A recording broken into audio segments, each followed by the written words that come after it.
చిరి బిళ్ళ సోండ్రమా. ఈ కాయకి ఉప్పు కారం పెట్టుకుని తింటే భలే ఉంటుంది ఫ్రెండ్స్. అలా మధ్యలో పోసుకుంటే సూపర్ ఉంటుంది. ఫాస్ట్గా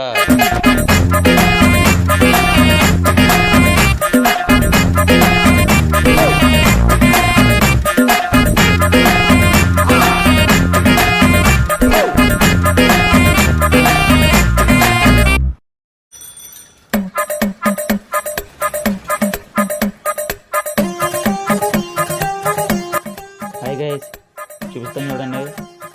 అది ఇగో మన కుర్రోడు.